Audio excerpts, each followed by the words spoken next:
hope you found it. But Abby, can you see the tear on my shirt? No. Okay. I don't know how. I can out of the corner of my eye. It's not small. You ready? Yes.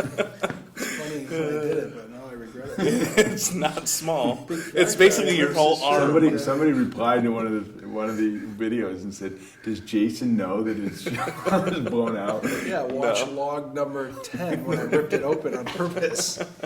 We need a bigger budget.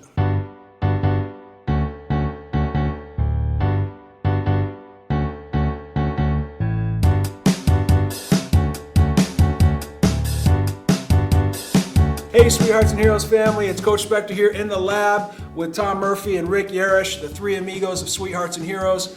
I wanted to share one of the most powerful lessons that I've learned from Rick is how you can find hope and give hope during the most unlikely moments and unlikely places. You never know where that hope's going to be hiding around the corner. And as a teacher, it's been so valuable for me to understand that concept that there's always hope and it could be around any corner.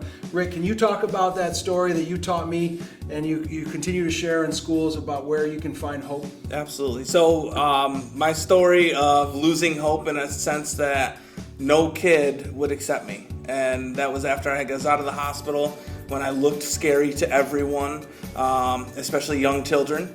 They were terrified of me. These kids were terrified of me, and I was hopeless because of that. I didn't want to go out in public anymore.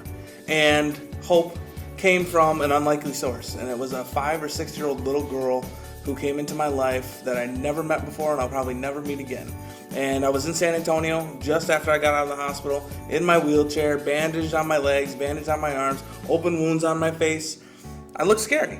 I understood it, and I understood why kids were afraid of me, but it was really hard for me to deal with the fact that these kids were not only afraid of me, they were terrified. This little girl at a restaurant I was at, my brother was sitting with me at the restaurant. There was a little girl sitting across from me. She was staring at me, just like every other kid did. And she was sitting there with her grandfather, and grandfather saw that she was staring at me. And he looked at her and he said, "Go say hi to him." He actually wanted her to come over to me. And she didn't want to, understood why. He said it again, "Go say hi to him." So she actually started to come over to me, and when she got about halfway over to me, as nicely as I could say, I said, "Hey, how you doing?" But as soon as I said that, she stopped dead in her tracks, kind of what I expected. She turned around and she ran back to her grandpa as fast as she could. And really at that point, I was just like, you know what, Rick, this is just what it's going to be. You better get used to it. You better figure it out, even though I really had no idea how to figure it out. She got back to him, and she looked at him, and she said, "Grandpa, he's really nice." The exact opposite of what I thought she was going to say. I thought she was going to run back and say, "Grandpa, he's really scary." Right. Just like every other kid did. In an instant when I was hopeless, that little girl came over to me, dumped that bucket of hope on me, and changed my life forever. That's that hope that I'm talking about. That's that hope that I needed to change my life forever. And maybe even save my life. I don't know if it saved my life or not. But I do know that 22 service members every single day in this country, they take their own lives. And why do they do it? In the end, it's because they feel hopeless. That little girl changed that for me.